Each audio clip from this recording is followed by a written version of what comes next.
My name is Stephen Miller. I'm the Senior Policy Advisor for Donald Trump, and I'm here today to talk to each and every one of you about the stakes in this election and to also tell you the truth and the whole truth that you have never heard before about Ted Cruz. In 2013, we had an epic battle in the United States Senate over the subject of immigration. I was in the Senate at the time. I was working for Senator Jeff Sessions of Alabama. Ms. Wilkerson. Thank you for allowing me to tell the story of my son Josh and his murder. My son's name was Joshua Wilkerson. On November 16, 2010, he was beaten, strangled, tortured until he died. He was tied up, thrown in a field, and set on fire. His killer, Hermilo Morales, was brought here illegally by his illegal parents when he was 10 years old, so he fit the dream kid description. But I will tell you today what Ted Cruz did. Ted Cruz introduced an amendment to increase by 500% the number of foreign workers coming into the United States of America. Instead of getting Joshua home that day from school, we got an autopsy report that reads in part, "This body is received in a gray body bag. There's a tag on his toe that bears the name Joshua Wilkerson. He is a white male weighing 100 pounds. He is tied up with braided rope, 13 loops around his neck with a slip knot. It goes behind his back through his back belt loop. It goes to his hands and his feet, behind his body. He has multiple fractures in his face and nasal cavity. His throat and his voice box are crushed. He was kicked so hard in the stomach that it sent his spleen into his spine and sliced it in two. So it was painful. The medical examiner said it was torture." Ted Cruz also introduced an amendment to double the number of Muslim migrants coming into this country, a 200% increase. He had no regard, no concern for how that amendment would affect the security of you and your family. He was happy to replicate here in the United States the same conditions we have in Germany and Belgium and across Europe with uncontrolled migration from the Middle East. That is the real legacy of Ted Cruz. This body has significant skin loss on his buttocks, his abdomen, his penis, his hands, and his face. He has one stick of gum and a tardy slip in his pocket. This was our family's 9/11 terrorist attack by a foreign invader, whether you want to recognize it or whether you do not. Donald Trump is the only candidate in this race who's saying, let's pause these programs to protect the American people.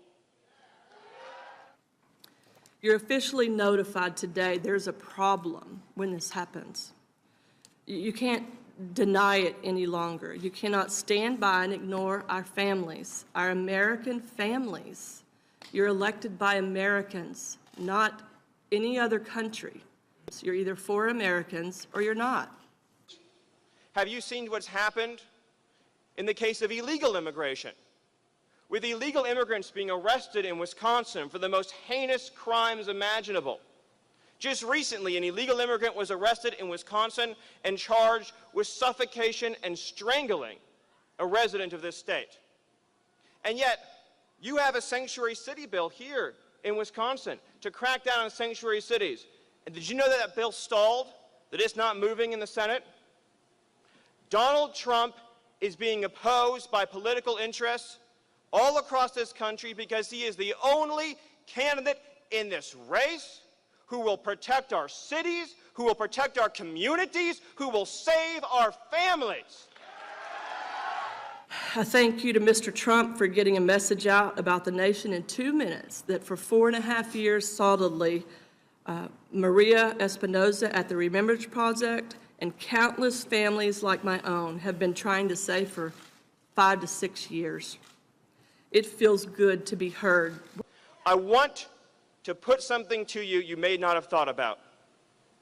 I'm sure you've seen in the news, on CNN and Fox and MSNBC, all the obsessive coverage, the anti-Trump coverage, and all the pundits coming on attacking Trump. And everybody crying their crocodile tears over Donald Trump's tone.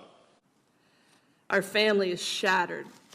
It's shattered. It will never be the same. We'll manage. We'll go on. We function. We put on that happy face. My kids have changed, the surviving kids. Everything about us has changed. We've all seen it, hour after hour after hour. And the Wall Street Journal editorial board, and the National Review, and the lobbyists, and the special interests, and the financiers. And they weep their tears over Donald Trump's tone. America lost that day. You lost a good citizen that was on the brink of becoming who knows what. He had mentioned going into the Air Force like his older brother, who had to come home for 2 weeks and he was out defending this country, Americans. And we had to bring him home for 2 weeks to bury his little brother when he wasn't being defended right here at home. It's absurd to me. Well, let me tell you something. I had the chance to spend some time with a woman whose name you wouldn't learn about because of our corrupt political culture.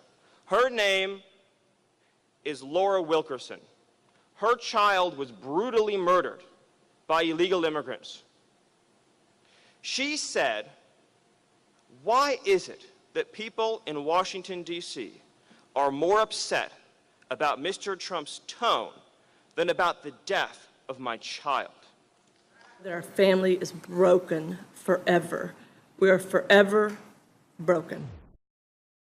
When Kate Steinle was murdered, did Washington weep for Kate? No. When we had Jim Steinle testify in front of Congress about his daughter's death, and Laura Wilkerson testified in front of Congress about her son Joshua's death, and many others testified about the death of their children, names you will never hear, names like Spencer Golbach, shot in the side of the head, his father now a heartbroken man, names like Dustin Inman, who was brutally killed by an illegal immigrant now at large, names like Sarah Root, killed in January of this year by an illegal alien, released on the loose, now free, probably returned to their home country. Washington weeps no tears for these dead Americans. Washington weeps no tears for the parents and the sisters and the brothers who've lost their loved ones. No, instead Washington tells you, oh, we should be upset about Mr. Trump's tone. Understand this. The reason why they are trying to stop Donald Trump, the reason why all the special interests have aligned, the reason why Ted Cruz is trying to stop Donald Trump is because they know that Donald Trump is the only man who threatens their power. He is the only man who threatens their control over our immigration policies. I don't want the sympathy. I want you to do something about it. Everyone who's sitting here is in a position to do something. Just throw your hat into the ring for Americans. Quit sitting silent because it's going to help you get a vote. Throw your hat into the ring and take care of American families. This is your once-in-a-lifetime opportunity that will never come again. This is your once-in-a-lifetime chance to say, no, we are going to stand up for American citizens. We are going to stand up for American jobs. We are going to stand up for our neighbors that we love who need jobs, and our friends that we love who need security, and our children whom we love that need a better future. And we are going to tell the sanctimonious special interests who have bled this country die, who have allowed criminal cartels to terrorize our communities, who have allowed refugees to pour in, threatening us with terrorism. We are going to tell all of these special interests. We are going to tell pro-amnesty, pro-Obama trade Ted Cruz, no, we are going to vote for Donald Trump, and we are going to save our middle class and our country. That our family is broken forever. We are forever broken.